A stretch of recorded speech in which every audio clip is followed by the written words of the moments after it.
Ассаламағалейкум достар, сәл тоқтаңыздар. Біз бүгін Түркістанға келдік. Алла қаласа 29 қазан Түркістанда үлкен дода, тұран барысы, мықтылардың барлығы осында жиналады. Біз қазір әуежайдан түсіп, бірден облыс әкімдігіне келдік. Бүгін бізде сұхбат, арнайы қонақ. Кезінде жай ғана радиода сұхбат жасап, бастаған Сәкен Қалқаманов мырза бүгінде облыс әкімдігінің орынбасары. Бүгін осында келдік. Сәкен мырза, ассаламағалейкум. Уағалейкум ассалам. Қош көрдік. Түркістанға қош келдік. Қош келіпсіз біздің киелі мекенге, түркі әлемнің рухани астанасына, Түркістан қаласына. Біз бүгін енді осы бір сағат бұрын ғана Астанадан Түркістанға жеттік. Астанамыз салқындау. Түркістанымыз енді қонақ жайлылығымен қарсы алып, күн жылы, ауа райы жақсы, бір куртканы ашып қойып сөйлесуге болатындай сыртқа шығып сізбен сұхбаттассақ дедік. Иә, дұрыс. Дұрыс, мына бізде де Түркістанның сол әдемілігін, әсемлігін көрсетейік деп едік. Әр қонаққа осы жерге алып келіп, мынау Нұрсұлтан алаңы, бізде Түркістан қаласында үлкен ғимараттар бар. Артымызда әкімшілік, облыс әкімшілігінің ғимараты, оң жақта мынау біздің медиа холдинг орталығы, мына жақта конгресс холл, мықты ғимараттар салынған. Жалпы 29 ғимарат Түркістанда, осы мына бүкіл мына облыстар сый тартқан Түркістанға. Соның арасында бірнеше спорт объекттері де бар. Спорт енді мықты қадамдармен дамып жатыр Түркістан қаласында. Балаларға, сол мына түркістандықтарға арналған ғимараттар. Соның ішінде ірі осындай әлемдегі шаралар, спорт шаралары ұйымдастырылып жатыр. Соның бірі тұран барысы. 7 мемлекеттен біз осы Түркістан қаласынан қонақтарды күтіп отырмыз. Енді бұйырса 29 қазан күні Олимпик орталығында болады. Иә, Олимпик орталығы ол жекеменшік негізі объект, бірақ негізі олармен бізде қарым-қатынасымыз жақсы. Ол жерде біздің волейболдан, баскетболдан ерлер және әйелдер командасы жаттығу жасап жатыр. Одан кейін республикалық волейболдан жарыс өтті. Осындай ірі халықаралық шараларды сол жерде ұйымдастырамыз. Міне кеше ғана біткен Бекзат Саттарханов атындағы жасөспірімдер арасында үлкен бокстан турнир өтті. Енді қазір осы тұран барысына есігін ашқалы жатыр сол Олимпик центріміз. Сәкен мырза негізі бір кезде осы қазір енді облыс әкімінің орынбасары, бірақ бір кезде жай ғана радиода осы жұмысын бастаған. Иә, радиода жұмысты бастағанбыз. Бұрын Астанада, Елорда Астана деген редакция ашылған. Ұлттық арнаның бір бөлігі сол жерде Алдан Смайыл басқарған кезінде білетін шығарсыз. Сол жерде мен ең бірінші тележүргізуші, одан кейін Астана радионың жүргізуші, жаңалықтардың жүргізуші болып жұмыс бастадым. Ол кезде бірінші курс студентімін Еуразиялық ұлттық университетте. Енді қазір осы пиар саласында жұмыс істегеннен кейін Қазмұнайгазда, Қазагрода жұмыс істеп, осы мына Түркістан қаласына бұйырыпты келуге. Түркістан қаласы енді қазір ол Ақмоламен салыстыруға болады. 96 жылы жаңадан салынып жатқан енді түркі әлемінің рухани астанасы. Қазақстанның түкпір-түкпірінен, әлемнен түкпір-түкпірінен мамандар келіп, осы жерде жұмыс бастап жатыр. Жастар, шетелдіктер. Бір енді сұхбаттардың бірінде айтыпсыз сіз. Мен осы журналист болмағанда археолог болар едім деп. Ой, ол Фейсбукта жазғам, өйткені расында да осы Түркістанға келген кезде археология өте қызықтырды мені. Өйткені мына Түркістанның топырағын тепсен бір көне жазба, немесе анау керамикадан жасалынған ыдыс-аяқ шыға келеді. Тарих расында да тереңге жатқан тарих. Осы жерде қола дәуірінен қазақтар қоныстанған. Сондықтан мынау бай жер. Қызық қой енді. Осы мына мемлекеттік қызметті тастаған кезде осы археологияға кішкене оқып, соған кірісейін деп жатырмын. Өйткені қазір мынау заң қабылданды, жекеменшік археология дамып бара жатыр. Қазір бірнеше компаниялар бар. Осы Қазақстанда үлкен расында да тарихи бір жерлерді ашып жатыр. Және ғылымға осындай бір жаңашылдықты алып келеді. Ертең 26 күні бізде Түркістанда үлкен конференция басталады сол археология туралы. 60 мемлекеттен мықты ғалымдар келіп жатыр. Соны Түркістан тарихын тағы да бір әлемге таныстырайық деп. Қазір енді сіздің туған жеріңіз Павлодар. Павлодар. Туып өскен жерім, мектепті бітірген сол Павлодарда. Негізі мен түбім Ерейментау, Ақмоланың қасында. Біз арғынбыз, Қанжығалы елдің. Енді оңтүстік жақ, Түркістан, Шымкент, Қызылордаға келсеңіздер, енді байқайсыздар қонақжайлылықты. Біз бүгін енді әуежайдан түсіп, жаңа түстеніп алдық. Соның өзінде де бір қонақжайлылықты, тамақтың дәмін бір керемет сезініп жатырмыз. Қараңыздар, енді Түркістанның бір шынымен кереметі. Келсеңіздер, әрбір өзінің мезгілі бар ғой. Жаз, күз, көктем, қыс деген сияқты. Күз мезгілінде қазір қыста барлығы енді қурап жатыр, солып жатыр. Ал мына жақта Түркістанда барлығы гүлдеп жатыр, гүлдердің барлығы. Қарап тұрсақ, Сәкен мырза, қазір енді құрылыс қарқынды жүріп жатыр Түркістанда. Өте бір келген кезде, әуежайдан түскен кезде, көшенің әдемділігін, құрылыстардың көптігін, үйлердің зәулім көп салынып жатқанын көріп жатырмыз. Енді сондықтан туристер де мына жаққа келгісі келеді, көргісі келеді. Жалпы Түркістан алда осы уақытқа дейін қаншалықты дамыды, қандай нысандар бар, несімен қызықтырады осы? Мен келген кезде осы жерде расында да мына ондай көк мысалы ағаштар, гүлдер болған, енді бірақ көп болмаған. Мына жер жаңағы мақтаның алқабы болған. Мына сол жағалауымыз дейміз, Астананың аналогиясымен, бірақ мына әкімшілік іскерлік орталық.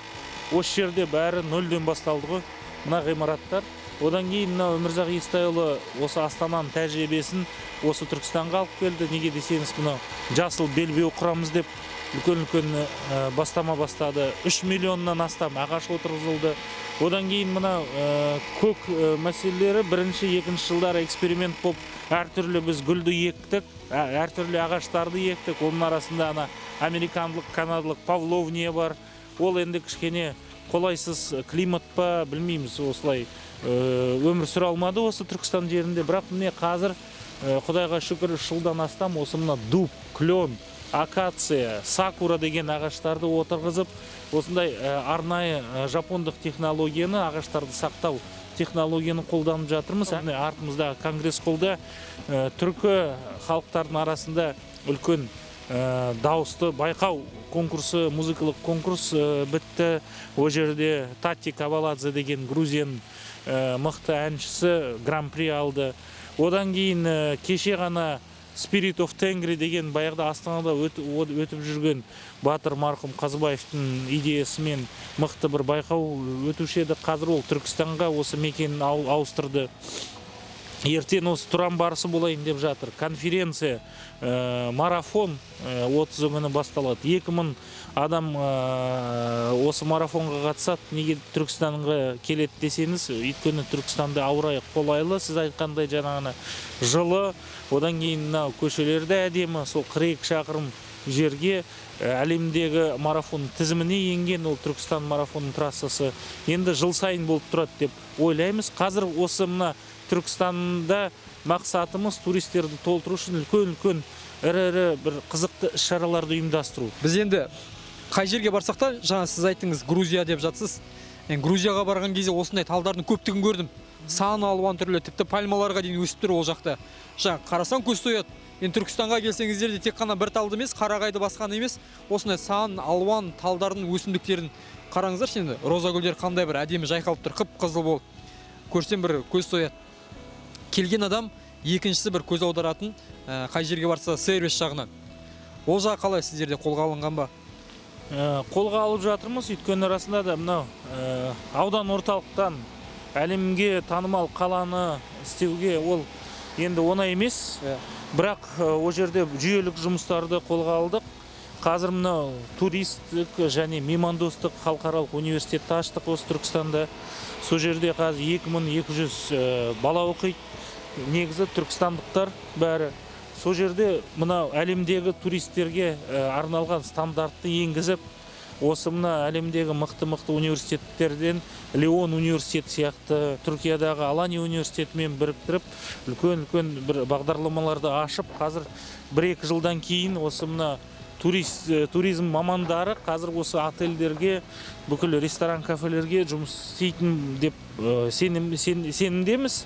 Сондықтан мына расында да ол сервис жағын қатты назар аудару керек. Ол мына туристер көбейгеннен кейін бәсекелестік болады. Бәсекелестіктің ішінде енді мықтылары қалады ғой. Сол кезде нарықта өзі кішкене реттейді сол мәселені деп ойлаймын. Енді біз жақтар енді Шымкент болсын, Түркістан болсын, енді сервисті бермейміз ғой біз деген. Келген. Енді қазақтың қанында бар енді қонақ жайлылық деген. Келген қонақты біз құдайындай күтіп, төріңе шығарып, алдына асын қойып, барынша қошеметпен күтіп жатамыз. Енді Сәке, бір сұрақ енді. Тұран барысы деп жатырмыз. Түркістанда талай мықтылар шықты. Түркістан кімдермен мақтанады? Түркістан негізі жері тығыз орналасқан қазақтың. Білесіз, әр 4-ші бала осы Түркістанда туылады қазір.